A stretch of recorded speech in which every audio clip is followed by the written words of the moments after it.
কাছে প্রাধান্য লাভ করেছে তাকে জাহান্নামে যেতে হবে।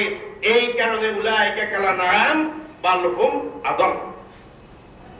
ফামান গালাবাত শাহওয়াতুহু আলা আকলিহি ফাহুয়া শাররু মিনাল বাহাইম ওয়ামান গালাবা আকলুহু আলা শাহওয়াতিহি ফাহুয়া আফদালু মিনাল মালায়েকা। সুবহানাল্লাহ।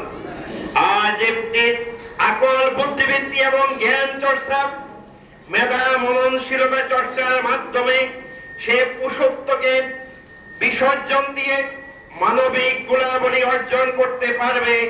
তার মর্যাদা আল্লাহর কাছে ফেরেশতার চাইতে অনেক ঊর্ধ্বে। এমনকি আল্লাহ তাআলা আদম আলাইহিস সালামকে সিজদা করিয়েছেন ফেরেশতাকে দিয়ে। এটি এই জন্য যে হযরত আদম আলাইহিস সালাম তার যোগ্যতা, জ্ঞান এবং প্রতিভা সেখানে প্রমাণ করতে পেরেছিলেন, যেটি ফেরেশতারা করতে পারে না। ফাসাজাদাল মালায়েকা কুল্লুহুম আজমাউন, সমস্ত ফেরেশতা তাকে সিজদা করেছে। অতএব আমি যেটি বলছিলাম, সেই বুদ্ধিবৃত্তি চর্চা এবং জ্ঞান নির্ভর একটি সমাজ গঠনের জন্য আমাদের প্রয়োজন একটি জ্ঞান নির্ভর পরিবেশ। সেই জ্ঞান নির্ভর পরিবেশ সৃষ্টি করতে পারে এই ধরনের পাবলিক লাইব্রেরি, যেটি আপনারা এখানে প্রতিষ্ঠা করেছেন। সম্মানিত উপস্থিতি, এই পাবলিক লাইব্রেরি আপনারা কি কাজে লাগাতে পারেন এবং একে আমরা কোন ধরনের পথে নিয়ে যেতে পারি এই পাবলিক লাইব্রেরিকে, এই বিষয়টি আলোচনা করার আগে আমরা দেখি যে মুসলিম বিশ্ব তার প্রাথমিক যুগে কোন কোন লাইব্রেরিগুলো প্রতিষ্ঠা করেছিল এবং সেই প্রতিষ্ঠার মাধ্যমে বিশ্বে মুসলমানদের অবস্থান কি ছিল, এই বিষয়টি একটি সংক্ষিপ্ত আলোচনা করা দরকার বলে আমি মনে করি। একটি লাইব্রেরি যখন প্রতিষ্ঠিত হয়, এখানে বিভিন্ন রকমের জ্ঞান এবং গবেষণার নির্যাসগুলো থাকে।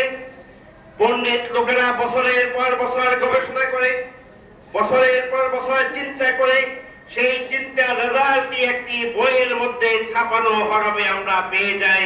এটিকে আমরা বই বলি। এই বইকে ফরাসিরা, ফ্রেঞ্চরা লিবগা বলে। সেই লিবগা থেকে লাইব্রেরি শব্দটি এসেছে। লিবগা ইউকালু ফিল লুগাল ফ্রান্সিয়া লিবগা মানে লাইব্রেরি, সেখান থেকে।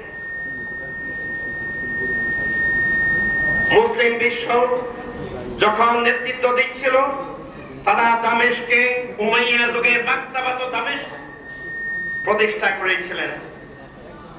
বাগদাদে বায়তুল হিকমা প্রতিষ্ঠা করেছিলেন। এবং আপনারা জানেন যে সেই সময়ে সবচাইতে বড় স্কলার ইবনে সিনা, যার নামে বাংলাদেশে পর্যন্ত প্রতিষ্ঠান আছে অসংখ্য ইবনে সিনার নামে, তার মৃত্যুর আগ মুহূর্তে মৃত্যুর দ্বার প্রান্তে উপস্থিত মনে হচ্ছে এখনই ফেরেশতা আসবে এবং তার জান কবজ করবে।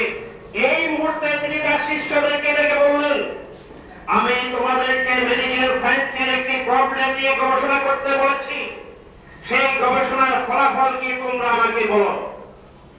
তখন তারা বলল, হুজুর আপনি এখন আল্লাহর নাম পড়েন, কালেমা তাইয়্যিবা পড়েন, সম্ভবত কিছুক্ষণের মধ্যে আপনি দুনিয়া থেকে চলে যাবেন।